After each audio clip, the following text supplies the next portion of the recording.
Boa noite a todos. Aqui, mas acho que tá legal, né? Conseguem ouvir bem, né? Agradeço, primeiramente, o convite na pessoa do professor Marcos. Tenho imenso carinho e respeito por sempre voltar à cidade de Tijucas, à Univale. Eu sou filho da Univale, sempre comento, desde a primeira série do colégio até o mestrado, eu me formei na Univale. E hoje, como advogado trabalhista, ter a oportunidade já, mais de uma vez, de participar deste congresso tão respeitado, tão bem organizado. Então, agradeço, professor Marcos, né? A honra desse convite, tenho imenso carinho e admiração pelo professor, cumprimentando a todos da mesa, né, da mesma forma. Vamos lá. É sempre muito interessante falar do tema que gostamos. Até quero... Eu preciso ficar aqui na tribuna? É protocolo? Não. Posso? Então tá bom. Eu acho que aqui eu consigo pegar todo mundo, né? Depois...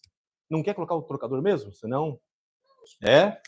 Então, falar de um tema hoje extremamente saboroso, que ao longo da carreira, aos novos aqui que estão iniciando esses estudos, é muito importante. O direito, o estudo, aprofundar-se. Eu recordo-me dos ensinamentos do meu avô, ele era procurador de justiça, ele sempre dizia, né? Ao iniciar uma carreira, você precisa, como advogado, enxergar que você será uma instituição. Mas como assim uma instituição? Sim, você precisa de um estudo com tamanha profundidade para que você tenha a capacidade de ser respeitado pelos seus colegas, de ser respeitado pelo magistrado na qual você irá fazer uma audiência, e que o teu processo em si, defendendo o autor, defendendo o réu, ele tenha tamanha qualidade ao ponto de que você venha a ser enxergado pela sociedade com credibilidade, com seriedade. Então, o estudo, desde a graduação, e os senhores vão continuar depois da graduação, vão fazer após o mestrado, o doutorado. Quem escolher a carreira da advocacia vai ver que o estudo vai ser...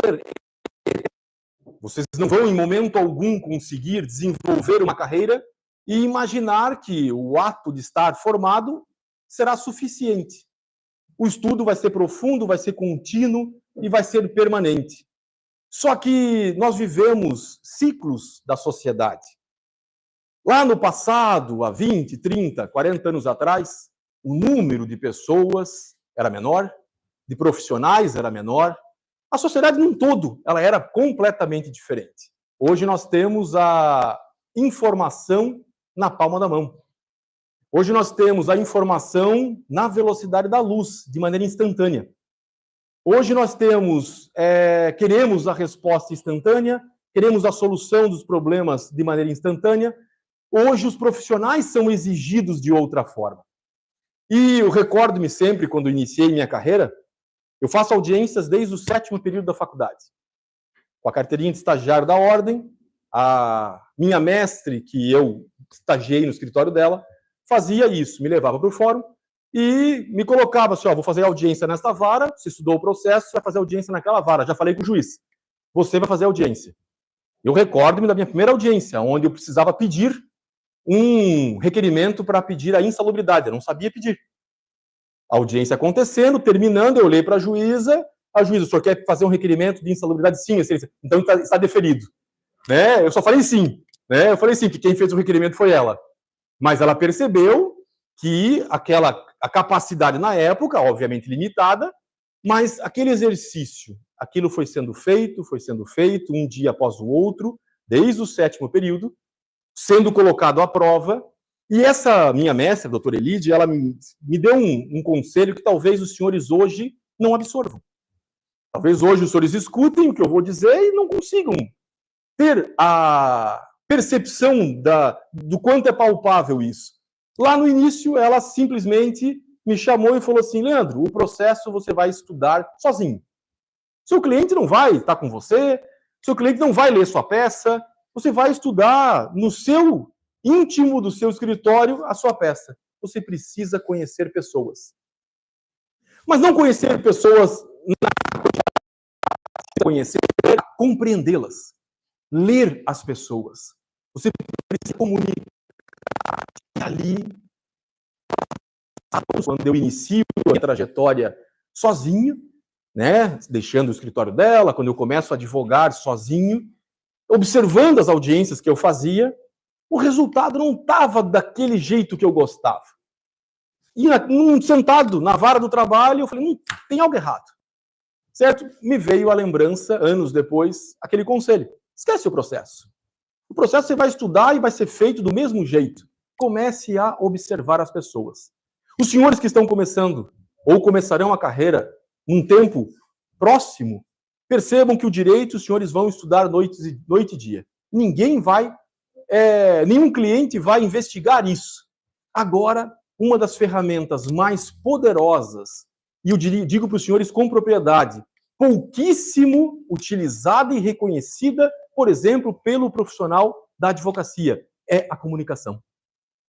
A comunicação tem uma capacidade de mudar a história da própria sociedade, simplesmente por uma narrativa, simplesmente por uma construção daquilo que está sendo feito, a forma de se falar, a forma de se posicionar.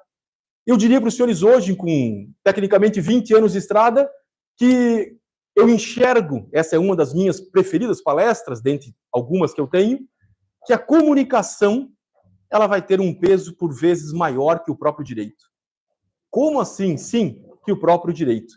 A comunicação ela vai ter um peso por vezes mais relevante do que o próprio direito. Pois o direito... Por que os senhores estão fazendo o direito? Uma das respostas é que o direito ele é sedutor. O direito é uma interpretação, o direito ele permite essa argumentação, essa retórica, essa eloquência de você defender uma versão.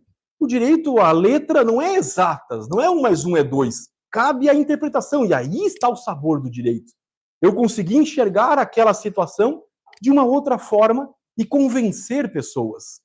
E aí, quando você começa a perceber essa realidade, você começa a sentir um sabor completamente diferente e vocês vão ver que o estudo do direito os senhores farão na área que os senhores escolherem e deverão fazer com profundidade para tornar-se os melhores naquilo que fazem. Mas uma ferramenta que pouco, e está muito em evidência, e poucos param para estudar e perceber, é que os senhores devem olhar para a comunicação dos senhores como uma das ferramentas mais importantes na vida do operador do direito. Obviamente que eu tenho o privilégio de trazer essa reflexão e esse assunto para o ambiente que eu vivo, que é a audiência trabalhista. A audiência trabalhista, fazendo ela desde o 7º período, eu sempre digo, é o maior laboratório que os senhores vão enxergar para testar a capacidade emocional, técnica e as suas habilidades ao resolver problemas, ao lidar com pessoas, ao vivenciar situações difíceis, ao ter que sair de situações difíceis, ao obter resultados positivos ou negativos, porque a vida do advogado, e eu digo do trabalhista, ele está acostumado a isso. Um dia pode sair uma sentença positiva e na mesma hora uma negativa. Um dia o senhor vai estar na tribuna de um tribunal, sustentando, na frente dos desembargadores, e a sua argumentação por 5 ou por 10 minutos vai ser escutada, e os senhores precisam da capacidade de comunicar-se. E quando os senhores tiverem a consciência... Tinha essa é a primeira? Isso, é a primeira. Uma antes. Isso, a consciência. A consciência é o primeiro exercício. Dentro de um exercício profissional verdadeiro, a consciência é onde eu vou provocá-los. Mas por que consciência, Leandro? Por que você traz essa palavrinha? A consciência ela faz nascer a mudança e o aperfeiçoamento profissional. Eu participo de inúmeros grupos de OAB, grupos de estudo, eu participo de tudo. O que eu mais escuto nesses 20 anos? Escuto as mesmas reclamações da maioria. Aquele magistrado é ruim de fazer audiência. Aquele magistrado, ou o resultado daquele caso, está sendo ruim. Porque sempre é assim, daquela forma. E a provocação que eu faço para os colegas mais íntimos, o que você está fazendo de diferente? O que você, eu sempre brinco, o advogado ele é uma chave. Né? Nós temos a capacidade e a necessidade de nos adaptarmos às nossas dificuldades. O magistrado é aquele que vai estar atendendo, que vai estar julgando o processo. O advogado precisa adaptar-se a cada um que for fazer audiência, para cada um que ele tiver que enfrentar, e muitos colegas, isso não é uma crítica, mas é uma observação, acabam sempre colocando que eu preciso, as pessoas precisam adaptar-se.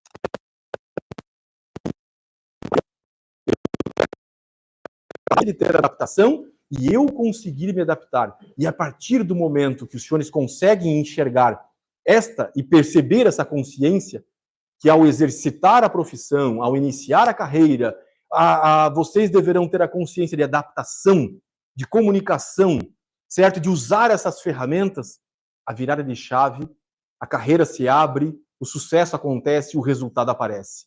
Só que é preciso essa consciência. Vou passar para o segundo. E quando nós falamos dessa consciência, vem a comunicação. Por que a comunicação? Porque aonde está a dor? Aonde está a dor? Qual é? Vamos pensar no direito do trabalho, né? O professor Marcos ensina isso maravilhosamente. Mas dentro do direito do trabalho, qual é o princípio principal? O princípio da oralidade. O que significa isso? Para quem já estudou, sabe. O processo do trabalho é oral. O processo do trabalho ele é falado. Você pode fazer milhões de petições maravilhosas, mas aquilo vai se reunir em uma audiência una, ou uma audiência de conciliação, ou uma audiência de instrução.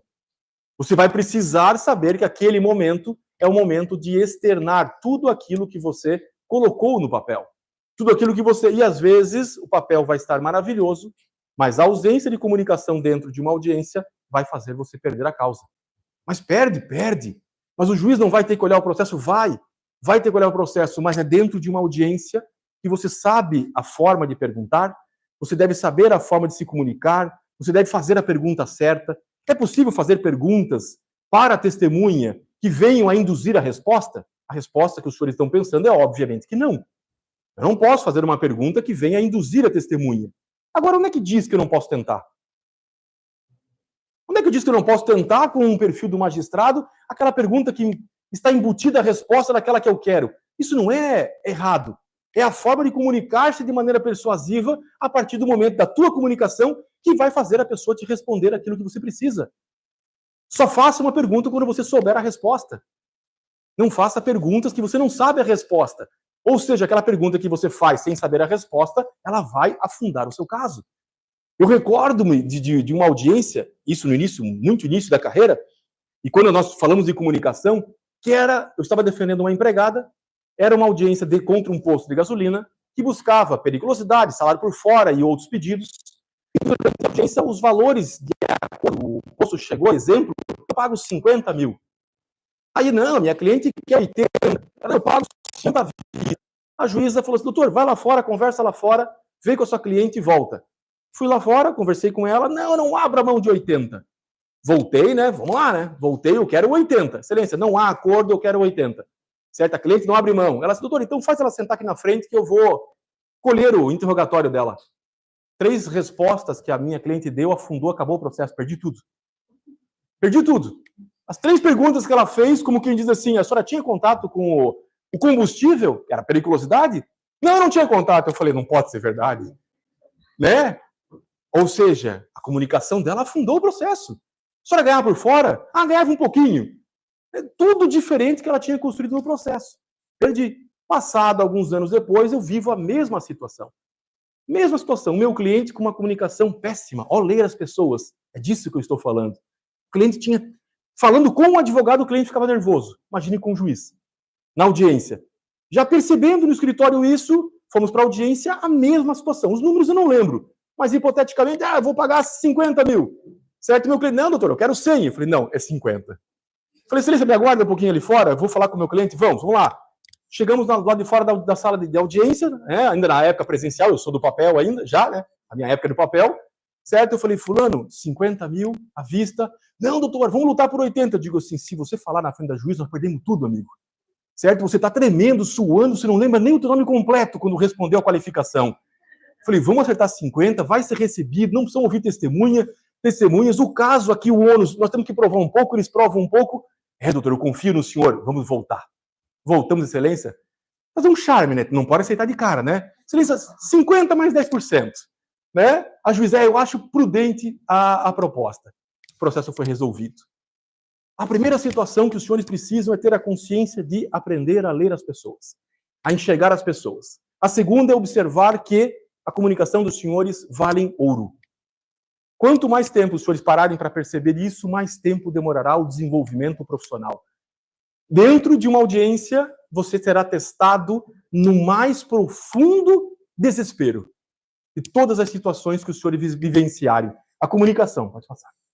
A comunicação, vejam só, como é que nós formamos a nossa comunicação, né?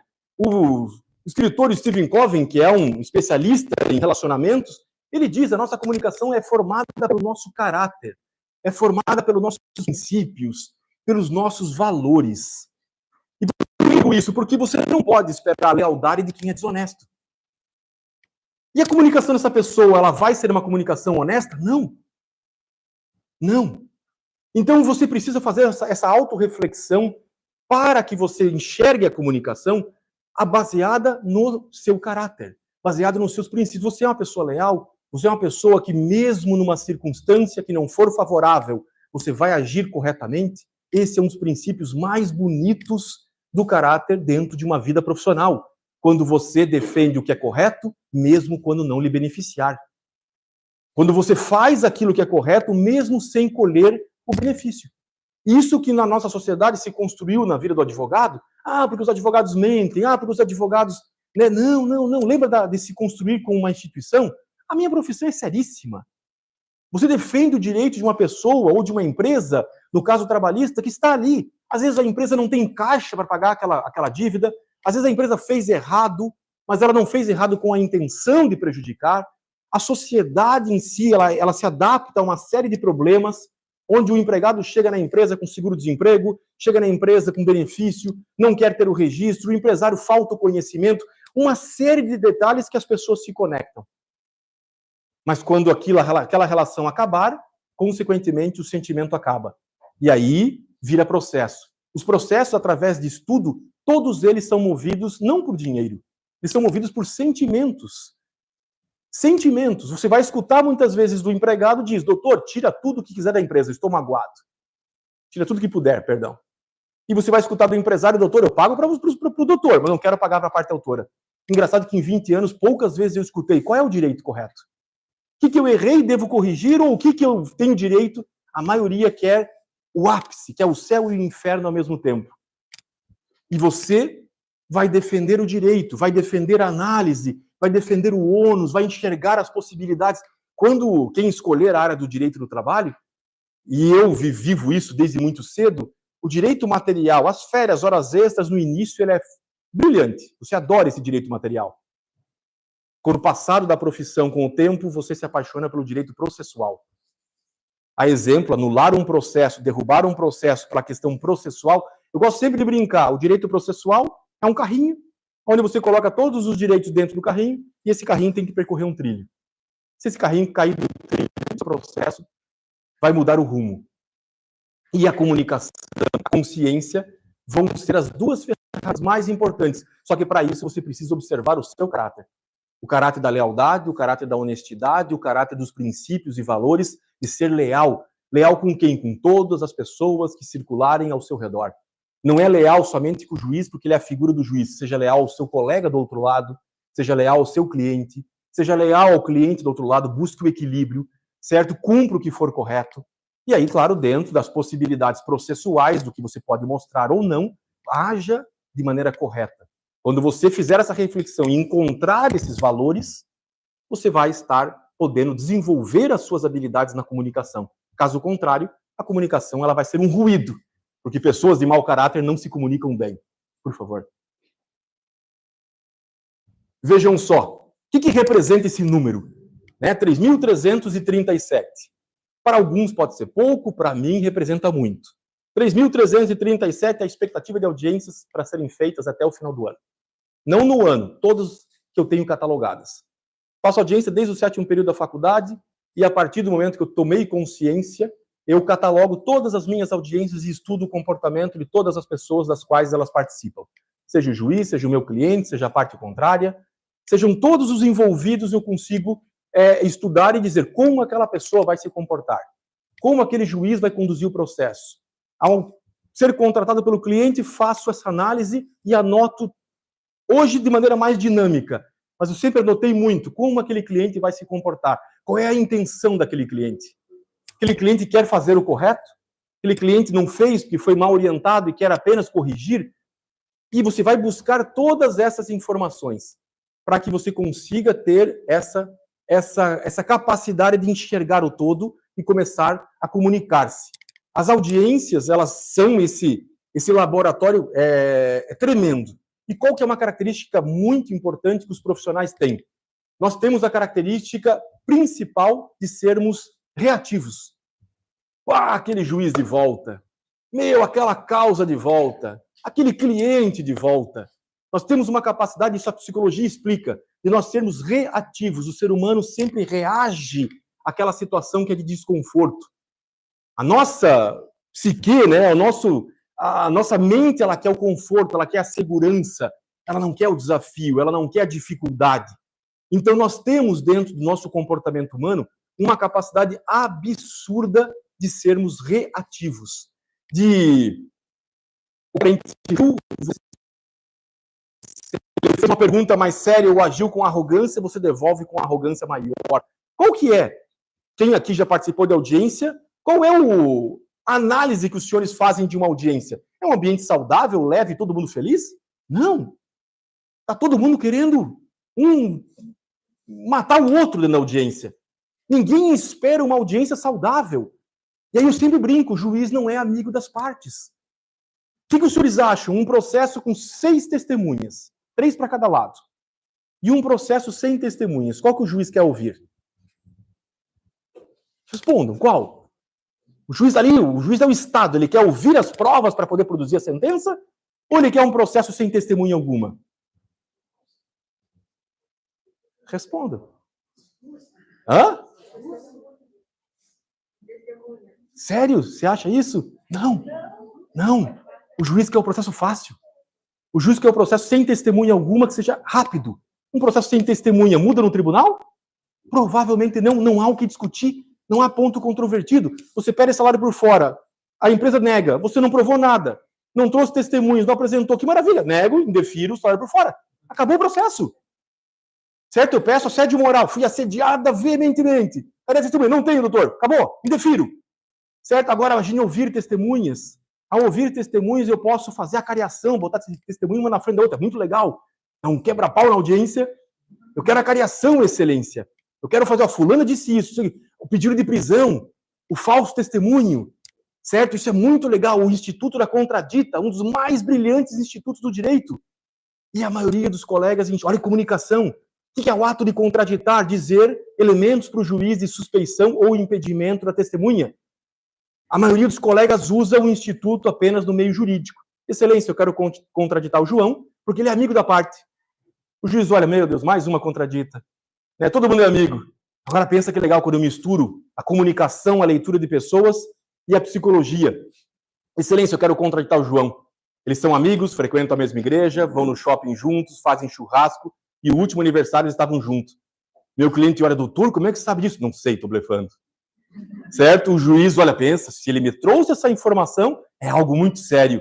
Senhor João, o senhor já frequentou a casa, a igreja? Qual é a reação do ser humano? Ser reativo. Ele reage instintivamente rápido àquela informação. O senhor já fez churrasco na casa do rapaz? O senhor já fez isso? Sim, não, já fiz, já. A última audiência que eu fiz isso, os dois eram muito... As características físicas. Falei, excelência, vão na casa um do outro, são amigos, frequentam. O senhor vai na casa dele? Ah, eu vou. Ele respondeu rapidamente. O que o senhor faz na casa dele? Para jogar videogame. Eu falei, mais íntimo do que isso? Então o senhor não pode depor.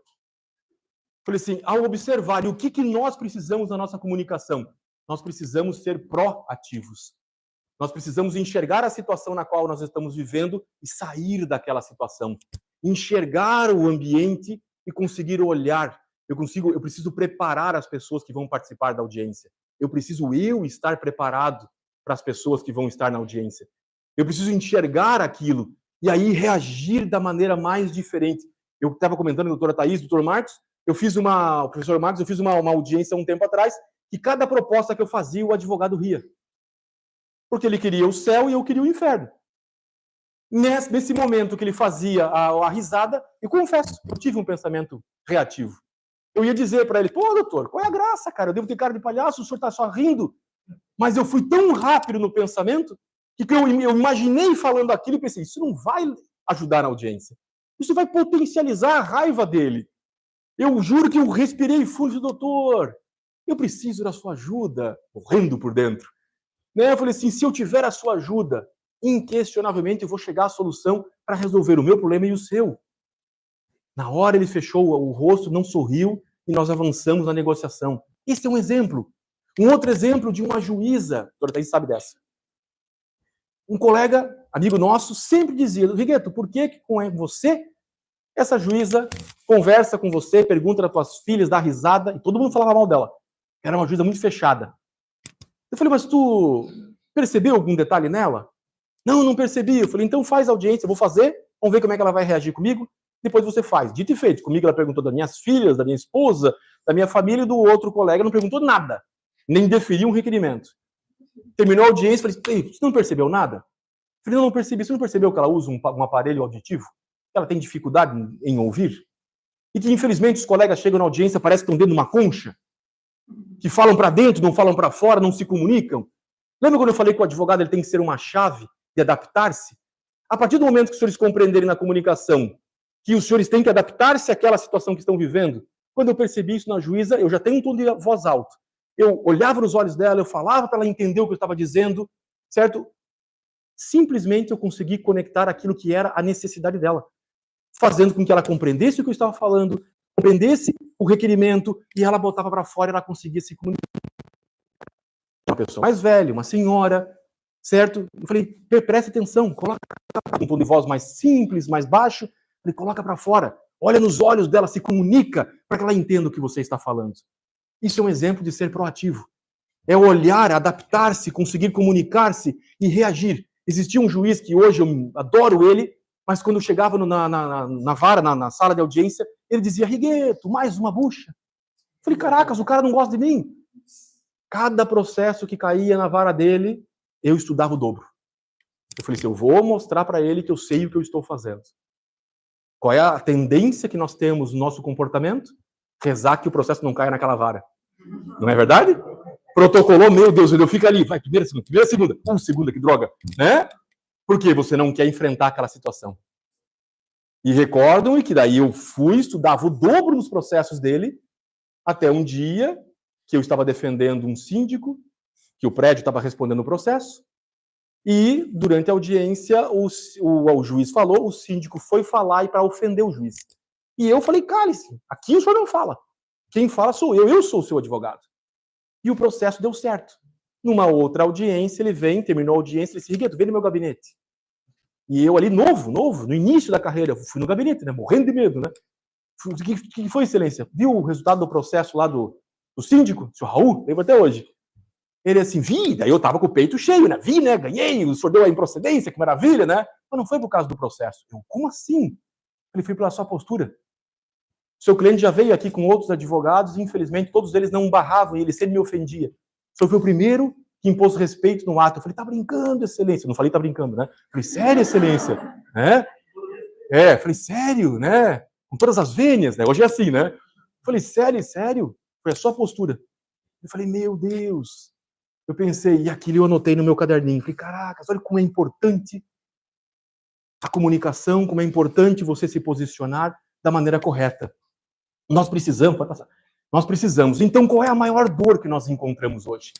O mundo está com a informação nas palmas da mão. O mundo hoje está com a informação da maneira mais rápida possível. E o que eu digo com propriedade aos senhores, o que eu mais encontro são colegas frustrados. E legal que eu vou além. Colegas frustrados no direito, na advocacia, na magistratura, em cargos públicos, porque eles perdem o propósito, perdem a visão. A vida é um lapso, né? Ela é muito curta. Se não for para nós termos um propósito de mudar a realidade que nós vivemos, compartilhar o conhecimento, transformar a vida e fazer com que ela venha a ser positiva, qual é a razão de viver? Eu faço a reflexão que as pessoas que eu mais amei e não estão aqui hoje, no máximo tornaram-se um porta-retrato na minha prateleira. Quanta história aconteceu ali. Quantas vidas aquelas pessoas compartilharam. Então, viver uma carreira, escolher uma carreira por dinheiro, o dinheiro é consequência, e ele vem se você tiver o foco certo. Escolher uma carreira, escolher, quero ser juiz, para simplesmente ter a caneta e o poder e a vaidade social, ser um advogado. Qual é a razão de você? Você precisa encontrar esse propósito, você precisa para não cair nesta grande cilada da frustração, da decepção, de passar uma vida, eu digo, uma característica de pessoas cinza, que elas não conseguem entregar algo a mais. E aí vejam que legal dentro da comunicação. O primeiro caso que eu trago para vocês, são 3, ele foi um dos melhores casos e mais extraordinários casos da minha carreira. Um piloto de helicóptero faleceu aqui na nossa região. E esse caso fui contratado pelo dono do aeroporto e o processo valia lá 2, 3, 4 milhões, a família entrou na segunda vara do trabalho de Balneário Camboriú. O juiz era o doutor Irno, um juiz de cabelo branco, que pena que se aposentou, gostava muito dele. E esse processo houve o falecimento. Eu sempre digo lá no meu caderninho que esse é o caso de novela. Por que caso de novela? Porque esse caso, ele era um menino que veio do interior, sonhava em ser piloto, encontrou o dono do local, do aeroporto, encontrou o dono deu todos os cursos possíveis para ele. Na hora de fazer um voo, colocava sempre ele lá na ANAC, colocava ele para fazer as horas de voo, para contar as horas de voo, mesmo o dono do avião pilotando. Mas quem estava na ANAC era o menino pilotando. Para que ele fosse, então ele veio do nada, limpava, lavava, polia o avião, cuidava da manutenção, fazia tudo, igual o caso de novela, aquele menino que vem, se apaixona, parecia pai e filho. E num dado momento, num sábado, fazem a limpeza dos helicópteros, estão fazendo um churrasco na beira da pista, e ele resolve fazer o último voo, literalmente. Ele pega o helicóptero, eleva o helicóptero a 2, 3 metros do chão, percorre com o helicóptero a 2, 3 metros do chão até o final da pista, certo? Puxa o manche e faz uma chamada decolagem americana. O helicóptero empina, vai até o alto e ele resolve voltar. Quando ele resolve voltar, o helicóptero embica para baixo, certo? A ponta vai para baixo e vai até o chão explodindo e ele vem a falecer. Chegou a do recolhimento com o piloto, pedindo reconhecimento, todas as indenizações, etc, etc, etc. Saiu em todos os jornais. A defesa na qual foi produzida tinha 125 páginas. Foi preciso fazer 2 cursos teóricos de pilotagem para entender como foi o acidente. Eu não tenho helicóptero ainda, e não sei como pilota. Eu precisava entender, o juiz muito menos. Como o juiz entenderia que a culpa foi exclusiva da vítima? Que um helicóptero experimental na qual ele estava pilotando não poderia puxar o manche por completo, onde o helicóptero empinou. Para que ele voltasse, as pás do helicóptero eram pás de planador. Aquele helicóptero, se desligar o motor, ele consegue pousar, porque as pás elas continuam girando. Ele deveria devolver o manche lentamente para que o helicóptero voltasse à posição e planasse. Quando ele fez isso, o helicóptero empinou, e uma das testemunhas afirma que ele tentou tantas vezes puxar que dá para escutar o barulho dele tentando voltar quando o helicóptero colidiu no chão. Eu fiquei 2 dias, eu fiquei de um dia para o outro sem dormir. Eu lembro que eu dei aula na quinta-feira, a defesa pronta, a audiência era às 9 horas da manhã. Eu não dormi, chegando em casa lendo, a minha esposa às 5 horas da manhã, tu não vai dormir? Eu falei, não vou, não consigo. De tanto estudar o processo, fiz os cursos teóricos para entender toda a sistemática. Levei para o juiz e falei por 45 minutos explicando como ocorreu o acidente. Quando o juiz reclina a cadeira e bota a mão no queixo, eu falei, me ferrei. Deve estar horrível me ouvir. Falei, excelência, tem algo errado? Ele, não, está tão interessante que eu quero que você continue. Ali eu percebi que eu ganhei o processo. A comunicação, os memoriais desenhados de como ocorreu, os croquis de como aconteceu o acidente, de como era o helicóptero experimental, todos os detalhes foram levados ao pé da letra. Eu fui fazer audiência lá em Palhoça. O juiz viu meu nome e falou assim, você é o advogado do caso do avião? Falei, como é que o senhor sabe disso? Ele disse, não, porque o doutor Irno comentou que ele nunca tinha visto alguém se aprofundar tanto em um caso. Ah, imagina a felicidade, né? Sorrir de orelha a orelha. Por quê? Passa para mim, por favor. Porque a comunicação é emoção. Se você não vivenciar aquilo que você está disposto, e veja que legal, Augusto Cury fala que a partir do momento que você desenvolve a tua carreira e você enxerga que todos os processos serão iguais, você perdeu o sabor de viver. Mas, doutor, tanta pressão, 20 anos de carreira, tanta coisa acontecendo. Isso. Você precisa encontrar a essência de, em cada caso novo, em cada pessoa nova, ver o desafio, ver o brilho e ver a emoção. Esse foi um dos casos mais importantes, dos quais foi possível a improcedência, a culpa exclusiva da vítima, mostrando que ele, infelizmente, causou o acidente, mesmo com toda a repercussão social que existiu. Porque existiu emoção na hora de desenvolvê-lo e de comunicar-se. Pode passar para mim, por favor. Olha que legal que diz, né, o Reinaldo Polito. Ele vai dizer que não existe nada mais importante na comunicação do que a naturalidade. E o que é isso, naturalidade? É não chegar na audiência e dizer, excelência, o Grêmio ganhou ontem, só porque o juiz é gremista.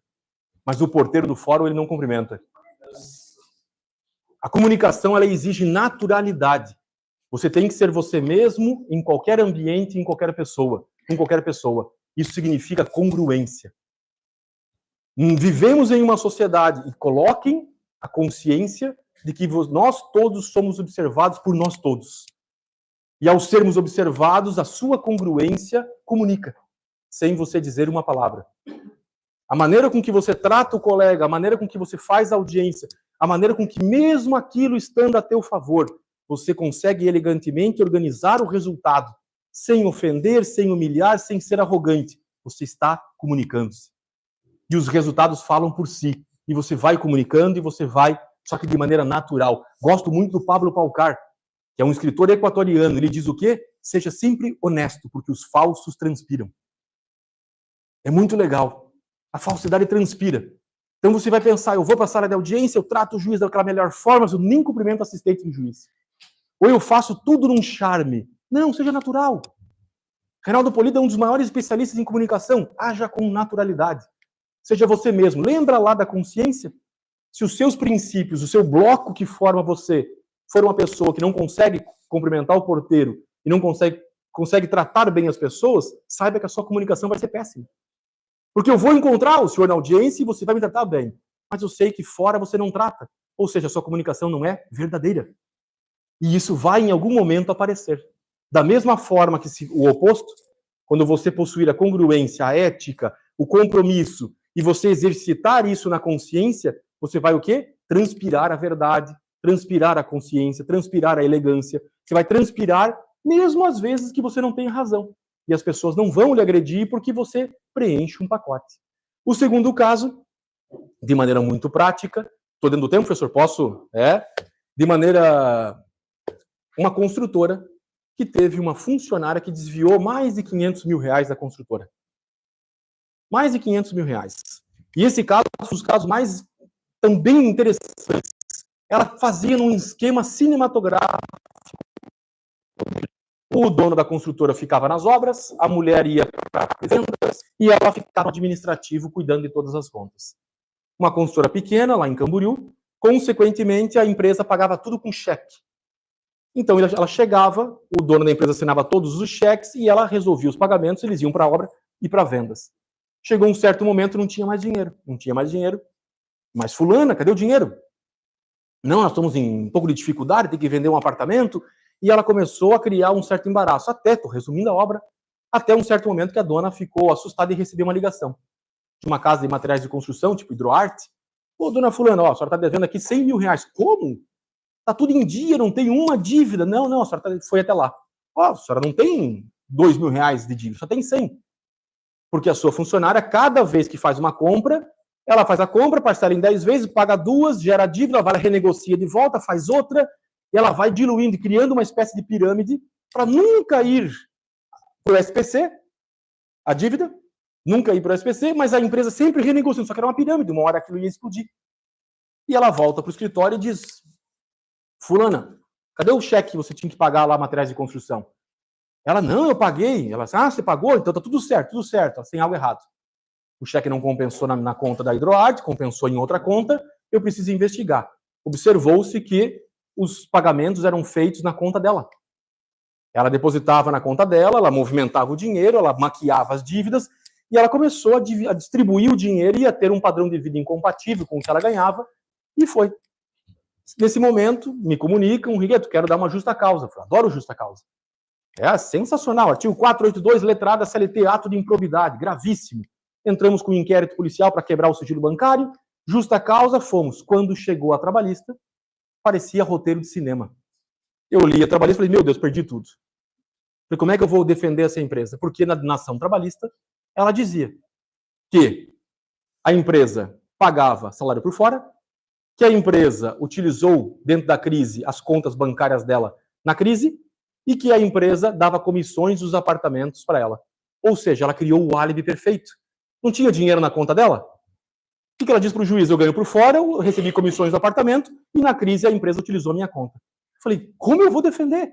O dinheiro estava na conta dela, é verdade. Circulou na conta dela. Resumindo, para ser bem prático, a audiência de instrução desse processo, na segunda vara também de Balneário, quem presidiu, e lembra desse caso, os alunos todos foram assistir, as testemunhas. Como 16, o Vitor referência. Se o João falar na audiência que ele sabe do fato, mas o Pedro sabe mais. A testemunha, as três que eu ouvi falavam isso. Citavam o nome de outras pessoas. A juiz, mas quem que é o Pedro? Excelência, o Pedro está aí fora. Se a senhora quiser ouvir, todos estão aí, preparados. Eu quero ouvir esse Pedro, agora é a testemunha do juiz. Olha a comunicação. Agora é a testemunha do juiz. Desde o corpo de bombeiro que aprovava as obras, tinham 16 pessoas. Nessa audiência, pessoal, eu li um livro para poder fazer essa audiência, que se chama Os Psicopatas do Cotidiano. Por quê? Porque não eram as advogadas que estavam defendendo a autora que me impressionavam, e sim o comportamento da autora. Ela tinha todas as características de uma pessoa psicopata. E ao ler o livro eu consegui compreender como se vence o emocional de um psicopata, somente levando ele à exaustão. O psicopata não tem o freio. Se nós passarmos por uma situação, se baterem no nosso carro, ninguém sai do carro, se foi batido, feliz, né? Que alegria, meu carro foi raspado. Não, ninguém faz isso. A pessoa sai triste, sai aborrecida, porque nós temos o emocional nesse aspecto raso. Nós vamos nos impactar com alguma situação e vamos sair do imediato, certo? O psicopata, ele tem um lastro enorme para conseguir passar por essa sensação de arrependimento ou de algo assim. Foi necessário fazer a leitura e, consequentemente, preparar as audiências, preparar as perguntas. Quando eu tive a oportunidade de colher o depoimento desta autora da ação, foram feitas 79 perguntas só minhas para ela. Por que eu fiz 79 perguntas? E a ata é física. Eu tenho guardado essa ata até hoje. Por que ela foi feita 79 perguntas? Porque eu precisava levar ela à exaustão e à contradição. Lá pela pergunta 50, ela cai em contradição e não consegue responder. Naquele momento eu percebi, eu ganhei o processo. Foi o primeiro caso da Justiça do Trabalho, que uma empregada ingressa com ação na Justiça do Trabalho e nós entramos com a reconvenção e é o primeiro empregado que sai condenado a devolver o dinheiro para a construtora. Porque ficou provado que ela desviou num sistema cinematográfico o dinheiro da construtora. O que eu preciso quando eu falo disso? Por favor. Eu preciso interpretação. Eu preciso interpretar aquele que eu vou enfrentar. Eu preciso enxergar aquele que eu vou enfrentar. Eu preciso olhar, a comunicação, ela está nisso. As pessoas, elas infelizmente acreditam que comunicar-se é apenas falar e ouvir, quando na verdade eu preciso observar os detalhes. Eu não tinha nenhum receio das colegas advogadas que cuidaram desse caso. Eram pessoas normais, competentes, inteligentes, mas o comportamento dela em não transparecer nas reuniões, na audiência, na primeira audiência, qualquer arrependimento. O processo tinha 11 volumes. 11 volumes de documentos. Os extratos bancários, tudo que vocês imaginavam, tinha ação criminal e ação trabalhista, para conseguir mostrar o que ela fez diante do álibi que ela criou. E saiu a primeira decisão que o empregado sai condenado a ressarcir a empresa. Comunicar-se é olhar o outro sem perguntar nada. E essa é uma das características, essa é uma das habilidades mais sensacionais. Eu chego na audiência e observo. E aquele que eu já conheço, eu só aperfeiçoo a minha análise. Eu faço audiência com aquele advogado, aquele cara que tem uma característica inteligente, ele é habilidoso, ele sabe se comunicar, ele faz isso, ele faz aquilo. Eu vou só erguer a régua da comunicação com ele. Aquele advogado não é da área trabalhista, não sabe fazer nem cálculos, não sabe distribuir o ônus. Eu vou observar e vou conseguir conduzir aquilo para onde eu desejo. Pode ir para o próximo. Veja só o que legal que o padre Antônio Vieira fala, né? E tem tudo a ver com comunicação. Olha lá, ele diz assim, padre, sabe por quê? Padre, pregadores, por que fazem pouco abalo os nossos sermões? Certo? Porque nós falamos apenas aos ouvidos, nós não pregamos aos olhos. Eu acho sensacional. Lembra da emoção, lembra da interpretação, eu preciso viver aquilo, comunicar-se é viver aquela realidade. Se os senhores escolherem a área do trabalho e forem para uma audiência que não é nem um pouco fácil, e não interessa o tempo de vida que vocês tenham na profissão, é muito difícil. Cada caso, eu sempre brinco, são 3.337 audiências na expectativa. Amanhã eu tenho uma pesadíssima. Só pela experiência eu estou tranquilo e vou dormir em paz? Em hipótese alguma. Estou profundamente preparado porque o desafio amanhã vai ser o dobro. A experiência é como se fosse uma prateleira de livros, dos quais todos você leu. Só que você precisa continuar lendo. Caso contrário, você vai se tornar obsoleto e não vai conseguir interpretar. O terceiro e último caso, ele vai colocar uma audiência mais normal. Uma clínica médica que demitiu um técnico em radiologia, e esse técnico em radiologia, por alguma razão emocional, que é a regra, saiu da empresa e fez todas as denúncias possíveis. Eu tive que defender no Ministério Público, no Ministério do Trabalho, em tudo que vocês imaginarem. Ele procurou os empregados para fomentar, entrar com a ação, e quando chegou as denúncias, o pessoal que lia da clínica, não, é o fulano que fez a denúncia, aqui é o jeito dele escrever, foi ele que fez, era ele que trabalhava nesse setor, ele sabia. Chegando na audiência de uma das empregadas, quem aparece para testemunhar? O dito cujo. Será? Quero contraditar. O cara tem uma animosidade absurda com a empresa. Certo? Eu quero fazer a pergunta. Ele fez a denúncia no Ministério Público, no Ministério do Trabalho, ele fomenta as ações trabalhistas. Doutor Fabrício é um juiz, a comunicação não é um juiz que acolhe a contradita de imediato. Ele diz, doutor, calma, eu vou analisar na sentença. Digo, droga. O legal é quando a testemunha cai na hora. Aí eu falei, tá bom, excelência, mas eu quero contraditar, consta os meus protestos. O senhor fez a denúncia? O senhor fez isso, fez aquilo? Não, eu não fiz nada. Então tá bom, doutor, tem provas? Não tem, excelência, é um indício. Não tem. O juiz, então, eu vou indeferir e vou continuar. Nesse momento, a audiência ocorre, leva ali umas 2 horas mais ou menos, e a audiência vai acontecendo, e quando chega no final, todos estão exaustos. Porque foram feitas muitas perguntas, foi feita muita discussão, muita gente ali fez pergunta, eram várias testemunhas. E aí o juiz cansado, todo mundo cansado, eu falei assim, eu quero fazer mais uma pergunta. Quero mais uma pergunta. Qual, doutor? Quero perguntar para a testemunha que está dando depoimento. Por que ela fez a denúncia no Ministério Público do Trabalho? Por que ela fez a denúncia no Ministério do Trabalho? Aí o advogado no vídeo olha para a advogada, a testemunha olha para a advogada. Posso responder? Aí ela meio cansada, pode? Ele, eu estou impressionado. Como é que o senhor sabe que eu fiz? Eu falei, eu não sabia que o senhor fez, o senhor acabou de confessar. Eu falei, excelência, ele acabou de cometer o crime de falso testemunho porque ele nega a animosidade no início da relação. Aí esses pensam o que aconteceu na audiência, né? Se fosse presencial, daria briga, daria suco. Né? Deu um quebra-pau enorme, certo? Saiu a sentença posterior, onde o juiz diz. É visível os abusos cometidos pela testemunha. Mas o cliente, o médico, o dono da clínica, que interessante. Você faz a pergunta no início, ele nega. Você fez a mesma pergunta no final. Eu falei, sim, a consciência é se manter ativo e é se manter lúcido com aquilo que você está fazendo. É preciso, por favor, estratégia. Não é porque a primeira pergunta que foi feita e que foi respondida de forma desagradável que ela está respondida. A audiência é um palco e não no sentido pejorativo, um teatro. Ela é um teatro, ela é um jogo de xadrez, onde as peças... Eu sabia que ele tinha feito. O próprio depoimento dele era bilis, era ódio. Ele falava dizendo que via tudo. Ele disse que a funcionária operava uma máquina de tomografia que precisa ser técnico para operar. Não tinha como auxiliar a fazer a operação, mas a menina pedia a equiparação, pedia os profissionais, ela operava. Não tem como entrar numa sala de tomografia sem aquele colete de chumbo. Nenhuma pessoa em sã consciência permitiria isso. Então, ao observar o estado emocional dele, você consegue ter a estratégia de fazer a pergunta novamente, talvez de uma outra forma, e ali ele ficou revoltado. E a resposta dele foi assim, eu estou assustado, como o senhor sabe que eu fiz a denúncia? Eu falei assim, eu não sabia. Eu blefei e o senhor confessou. Aí, excelência, ele mentiu em juízo. A estratégia é preciso, e vejam que legal. Tenham esse exercício da consciência nos casos simples e nos casos complexos.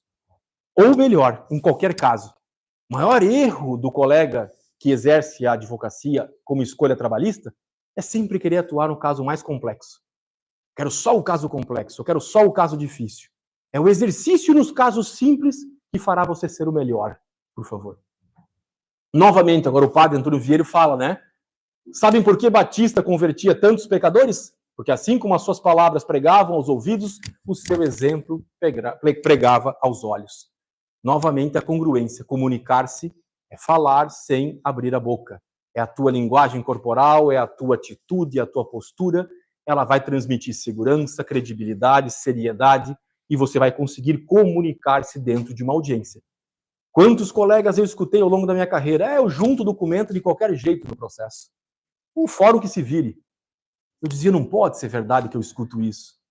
Quanto maior for a tua contribuição, qual é o resultado que você acha que vai ter quem está lendo algo organizado, algo decente, algo de maneira clara? Entre um processo bagunçado e um processo organizado, qual vai ser o preferido na leitura? É lógico. A comunicação não está somente na fala, ela está em atos, ela está na sua postura de lealdade, ela está na sua postura, na forma com que você se manifestar em todos os campos, por favor. E vejam só, pode passar, mais um. Dentro das audiências, os nossos últimos 3 tópicos. Nós precisamos de energia. Não é sempre que a capacidade de energia vai estar presente. A vida é exausta para todo mundo. Mas a energia, ela é preciso. Eu preciso ter energia para resolver aquele problema. E quem acompanha audiências, muitas vezes vai ver que começa uma audiência, tem propósito de acordo? R$100 mil.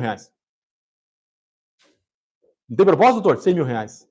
Pedido da inicial. Se soubesse o pedido inicial, já tinha lido, né? Não é esse o papel. É a articulação, é a negociação, é o trato.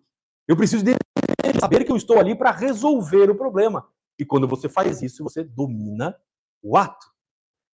Naturalidade, novamente, seja honesto, seja você mesmo, seja verdadeiro. Eu preciso de conhecimento. Você precisa lembrar de estudar, lembrar de saber o que você está fazendo. E você precisa de coerência. Essa parte é o que eu mais gosto. Todos nós queremos mais dinheiro, saúde, tempo e felicidade. Eu quero que os senhores me apresentem uma pessoa que diga aos senhores, olha, doutor Marcos, eu preciso ser mais coerente. Ninguém vai assumir que precisa ser mais coerente. Ninguém vai assumir que precisa ter mais bom senso. Vocês não conhecem ninguém que faça essa reflexão. Realmente, né, excelência, eu preciso ser mais coerente, eu preciso ter mais bom senso, eu preciso melhorar nisso. Não. Todos nós queremos tudo, mas a coerência é algo que é muito ausente nas audiências e que todos nós precisamos. Coerência é saber até onde eu posso ir. Coerência é saber que nem tudo eu estou falando a verdade, né? Que o cliente tem problema e eu preciso adaptar. Existem técnicas que eu vou mostrar para vocês de maneira muito objetiva. Por favor. E aí nós temos os últimos, ó. Como posso convencer um juiz da minha dor se ele percebe que eu choro com os olhos enxutos? Sensacional. Quintiliano. Né? Como eu posso querer o resultado do cliente se eu trato aquilo como mais um caso? E isso é de uma audiência de conciliação, senhores, que muitos, eu diria uma estatística de 70% a 80%, desdenham a audiência de conciliação. E ela é um dos atos mais importantes do processo. Por quê? Porque o magistrado não leu o processo. A audiência de conciliação não serve para o magistrado ler o processo. Serve para as partes conciliarem. Se você tiver o poder da comunicação, da síntese e do domínio da comunicação em conseguir explicar o porquê você vai propor uma negociação, o que você faz? Você impregnou nas pessoas a tua versão. Você impregnou o teu objetivo.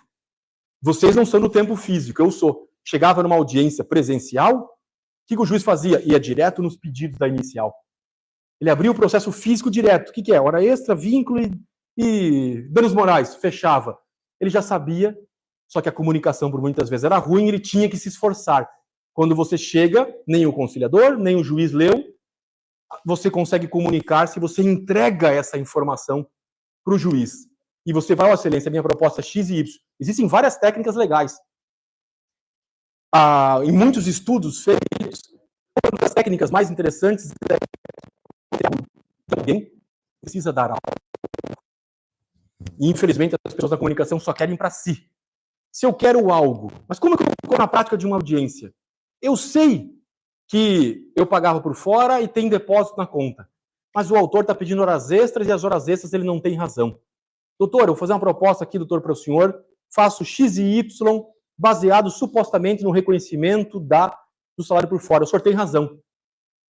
Quando você dá razão ao outro, você desarma a pessoa.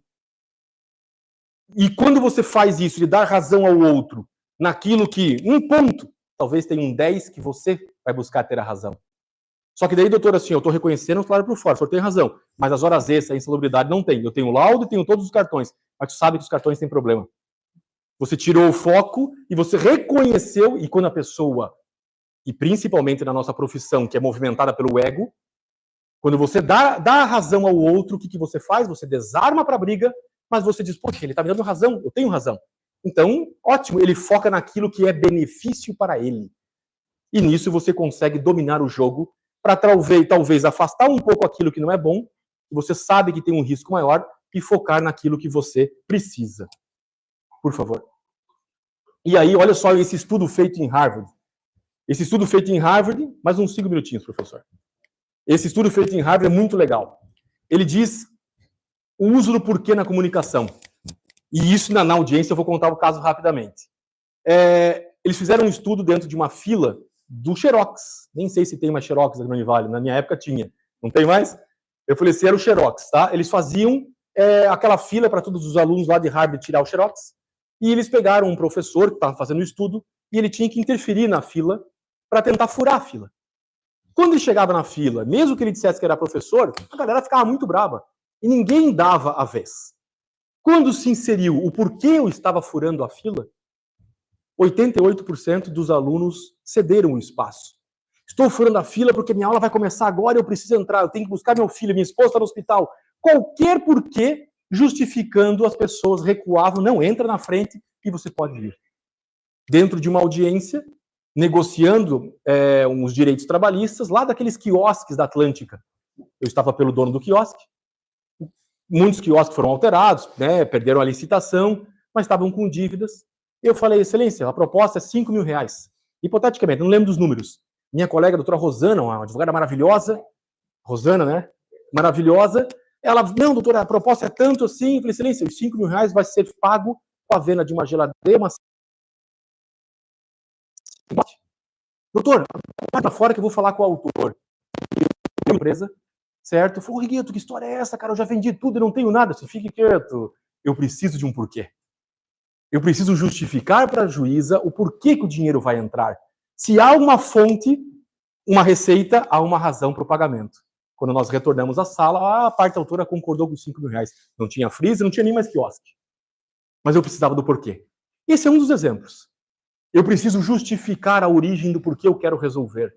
Eu quero resolver por isso. Já tive casos que eu consegui resolver com um pedido de desculpas. Como assim? Isso? O estado emocional daquele que ingressou com a ação era tão aflorado. Lá em São Paulo, lá na terceira vara de Barueri, a mulher estava tão aflorada com os problemas emocionais que eu falei, vou pagar aqui a rescisão e vou lhe pedir desculpa em nome da empresa. Ela regalou os olhos. Meu Deus, ele está confessando aquilo que eu quero. Eu quero dizer, e o gerente, eu peço desculpas por todo o que foi feito que magoou a senhora. Isso economizou uns 10 mil. Eu falei, ótimo, está resolvido o caso, paguei as verbas rescisórias de mais R$1, porque ela queria o pedido de desculpas. A razão, o porquê, é preciso ser dito na comunicação, por favor. Nós temos os últimos pilares. Eu preciso que os senhores tenham a consciência de, a partir de hoje, se gostaram do que eu disse, se foi útil aos senhores, enxergar as pessoas com um olhar diferente. Passem a se construir como uma instituição na carreira que vocês escolherem e comecem a olhar o outro sem perguntar nada. Isso é um vício. A partir do momento que você exercita isso, você começa a ter os sinais da onde aquela pessoa que está na tua frente, qual é o caminho que ela vai conduzir, sem você perguntar nada. Estudar as pessoas é a maior forma de comunicar-se, porque nós não nos comunicamos somente na linguagem verbal. Os estudos mostram que nos 7 primeiros segundos que nós conhecemos alguém, nós julgamos-as. Nos 7 primeiros segundos. Eu vou julgar você nos 7 primeiros segundos, se eu gosto ou não gosto de você. Eu nem abri a boca. Imagine falando, imagine influenciando, imagine prejudicando ou lhe favorecendo. Essa construção, sem dizer nada, é um estudo profundo dentro das audiências, quando os senhores futuramente forem fazer, olhando para pessoas. É preciso a preparação. Nunca esqueçam, nos bastidores, preparar-se profundamente. Quanto maior for o conhecimento e a lapidação na comunicação, os senhores irão se destacar. A preparação é permanente. Não há estratégia. O estudo. Cada caso merece. E quando os senhores prepararem-se para o pior, aquilo fica fácil. Essa é uma estratégia que desde o início da minha vida eu sempre apliquei. Prepare-se para o pior. Estude como se fosse o caso último da sua vida. Prepare-se para as perguntas mais difíceis. Aprofunde-se. Se for fácil, ótimo. Seja um guerreiro, faça aquilo, prepare as perguntas, mas sem esquecer da construção do seu eu na comunicação leve, na comunicação sutil, elegante e preparada. E o último, o estudo. Quando eu falo preparar-se, é organizar-se. Quando eu falo estudo, é o conhecimento técnico. Certo? Muitos, num dia a dia de uma audiência, têm conhecimento técnico, mas não estão preparados. Não sabem fazer uma pergunta, não sabem questionar, e sabem nos bastidores, senhores, nesses 20 anos eu tenho muito contato, assim, eu procuro investigar muito, eu observo muito. E os magistrados, sem nenhum demérito a eles jamais, muitas vezes o magistrado sabe. Aquele advogado não tem o preparo suficiente. E eles conduzem a audiência como melhor lhe convém. E eu já escutei isso na prática. Vamos fazer audiência com quem? Com aquele advogado? Opa, esse muda, esse o jogo vai ser diferente. Quando eu faço os meus cursos de sustentação oral, eu converso com os desembargadores, doutor, quando vem a pauta do dia, vocês olham, não, olhamos, se tem tais nomes, sabemos que vai ser belas sustentações. Ou seja, a comunicação, ela fala antes de você se manifestar. Dentro de uma audiência, no dia a dia, o estudo, o preparo vai você saber o que você está fazendo. Saber a hora. Meu professor, desde o primeiro dia, como você fez isso? Eu sempre escutei o conselho da minha mestre, que era chegar cedo. O que eu fazia desde o início da carreira? Eu chegava muito cedo. A audiência era às 2, 1h30 estava lá. Às 3, 1h30 estava lá. Almoçava e ia para o fórum. Sentava na cadeira e só observava. Só observava o que um fez que deu certo, o que o outro fez que deu certo, e começava, deu certo aqui, eu vou replicar esse comportamento. Teoria da modelagem. Eu replico aquilo que está dando certo. Esse fez o requerimento e não deu certo. Esse não sabia os pedidos do processo, do seu próprio processo. Muito comum, né, doutora Thais? Chega na audiência, o cara não sabe o pedido do próprio processo. E eu olho, eu tenho que saber na ponta da língua todos os pedidos. Saber as alternativas. Eu tenho que ser claro. E aí, consequentemente, eu vou atingir o meu objetivo. Então, por fim, observem que os senhores estão dentro de uma das melhores faculdades, os senhores estão escolhendo uma das carreiras que eu diria mais complexa, que é a carreira do direito. Né? Para quem disser que é fácil, estão enganando-os. É uma carreira que exige profundidade, seja no direito, seja no advogado, seja na carreira na magistratura, no Ministério Público, seja em qualquer que vocês escolherem. Lembrem-se que o estudo será permanente, mas a humildade, a capacidade de adaptar-se serão ferramentas que vão levar vocês em voos muito mais altos. Mas nesta noite, saiam daqui com a mensagem da consciência de que a comunicação de vocês fala e vale ouro. Preparem-se, estudem, olhem para ela de maneira atenta, como se fosse uma matéria da faculdade, ou melhor, da vida, para que os senhores tenham um absoluto sucesso e alcancem todos os sonhos. Muito obrigado.